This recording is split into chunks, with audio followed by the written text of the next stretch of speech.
Huh? What are you doing in my swamp?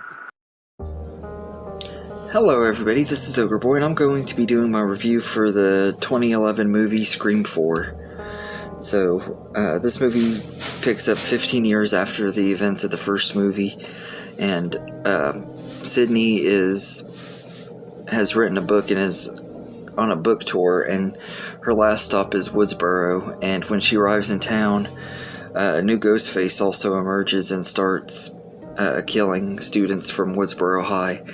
And it's up to Sydney, Dewey, and Gail to try to find who the new killers are and stop them. In this one, the first movie, of course, played into the cliches of the horror genre and the slasher movies and stuff. The second one was about the sequel, and then the third one was a trilogy. This one is kind of about like reboots and remakes. And I like that. I thought that was pretty cool. The way this movie was written and everything has a lot of the good meta humor that you expect from a Scream franchise. Kevin Williamson came back to write it, so it felt like a good Scream movie. And the killer reveals really shocked me in this movie. I did not expect it to be Sydney's cousin Jill being the killer. I never expected it because I thought she was like supposed to be the new Sydney and everything that was going to carry this franchise forward, and it just totally took me by surprise when I saw it in the theater for the first time. Rewatching it now, I kind of like with the first Scream movie, I can see the hints throughout that she could be the killer. And everything, but this first time it did shock me. That first time I saw it when it first came out, and we get some really good new characters in here, especially Kirby, played by Hayden Panettiere. She just is really great in the role, and I love the character. She's kind of like that hot nerdy girl and stuff, and there's just something about her though. She's kind of like the new Randy to me. She's a fan favorite, and a lot of people have been hoping that we'll get to see her again in another movie, because even though she does get stabbed in this, it doesn't say for sure if she died or not, and they could easily make it where she survived her wounds. I mean, if Sydney survived getting stabbed in the stomach, I think that Kirby could too. So I'm keeping my fingers crossed that she might pop up in Scream 5, but at the same time, it may not happen. It's hard to say, but I really liked her, and I think Jill was a pretty cool character. Like I said, I liked the twist with her because I did not see it coming at all. And the other new characters are all pretty good too. You got Charlie, who's the other killer, and he's pretty good, and Robbie, Charlie's best friend, he's pretty good too. He also kind of reminds me of Randy a little bit too. But I also like how they're wanting to film these murders and put them on the internet and stuff too. Like they're trying to make it more modern and stuff for the time, and it works and everything. But this movie is very entertaining. It's definitely better than Scream 3 for sure, and I actually think I like it more than Scream 2. I always debate between this one and 2 on which one I like more, because I like both of those movies a lot, and sometimes I enjoy 2 more than this one, and sometimes I enjoy this one more than 2.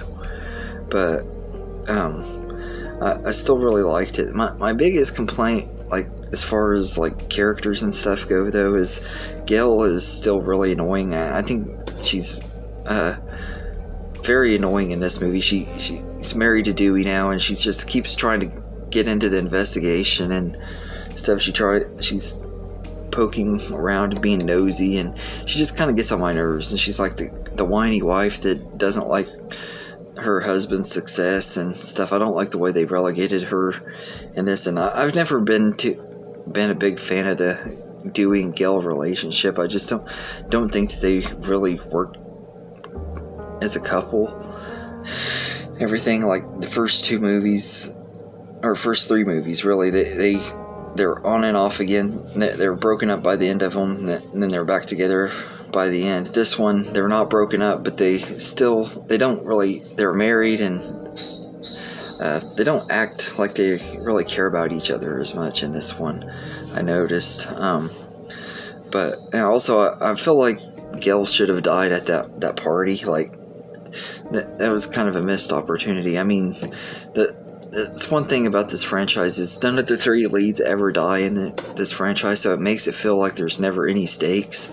Like, you know, they're not gonna die. I'm hoping that Scream 5 will at least take one of the main characters, and I'm really hoping it's Gale, to be honest with you, because I just am not a big fan of her. I like Dewey and Sidney a lot more. But it has some, like I said, this movie has some good moments, and it has some pretty good kills too. It's a lot gorier in this movie than it was in the previous movies, especially that one scene when Jill and Kirby's friend, I think her name's Olivia, she gets killed, and they're like across the street from her, and then you see her getting attacked and everything, and the entire room is just covered in blood and everything. That's just a really, really great scene, really great kill. And Anthony, I almost said Bruce Willis, Anthony Hopkins' character gets stabbed in the head and stuff, and that's a pretty brutal kill too. I know a lot of people don't like it because he says that stupid little line where he says, "If Bruce Willis." I personally think it's funny and everything. I love Anthony Anderson, and so I thought it was amusing. It didn't really bother me like it does a lot of people and everything. But right before him and the other cop get killed, they have that little conversation about how cops always die in movies and all that, especially if they're on the verge of retirement and stuff. They kind of play into the little cop cliches and stuff. I kind of wish we could have gotten a meta buddy cop movie with them too, and everything in the vein of Scream. That kind of would have been fun to watch. But this movie is, like I said, it's pretty underrated. I know a lot of people don't really care for this one very much. A lot of people say Scream 2 is the only really good sequel in the franchise, and I don't really agree with that, because this movie is very good too, and it's very entertaining. Like I said, the twist really shocked me. Rewatching it now, I can kind of see it coming. Same with the original, though. Once you know who the killers are, you start picking up details that you missed every time you watch it. And I noticed that every time, like just little hints in their voices or little mannerisms and stuff that just, it's like, okay, now it's obvious that they're the killers. But that's one thing I love about this franchise, and I can't wait to see Scream 5 and see what they do with it, because I love this franchise, and I personally like this movie a lot. I think it's very underrated. It doesn't get the credit it deserves. It's very entertaining and everything. So I'd say I'd give Scream 4 an 8 out of 10. It's really enjoyable. It's definitely not as good as the original Scream movie, but I don't think there ever will be a Scream movie that's that good again. You can't replicate that. We've gotten lucky with this franchise, though. Two of the 3 sequels we've gotten so far have been really great. 3 was just mediocre, but 2 and 4 were both pretty solid sequels and everything. And I'm hoping 5 will continue that and be a really solid movie. Maybe it'll be the best one in the franchise since the first. I've been hearing that a lot. I don't know if it will be, because personally I think it's gonna take a lot to top this one, because to me it's just a very good movie and everything, and it was a really good return to form for the franchise. Like I said, getting to return to Woodsboro for the first time in years I thought was great, and Wes Craven's directing is once again really great, and there was some pretty cool red herrings with characters you thought could be the killer, like Jill's boyfriend, which I knew he wasn't going to be the killer, because it's like they're not going to go for that again, at least not in this movie. I was like, I just don't see them going for that, and Judy Hicks, they kind of had a red herring with her where there's like little parts where she's kind of creepy that I was like, yeah, she could become the killer, but I doubt it. Although I am kind of curious, like maybe she'll become the killer in Scream 5. Maybe, I don't know, because there is something off about that character. But I guess we'll see. But yeah, so anyway, let me know in the comments what you think of Scream 4, and I hope you enjoyed this video, and have a good day, everybody.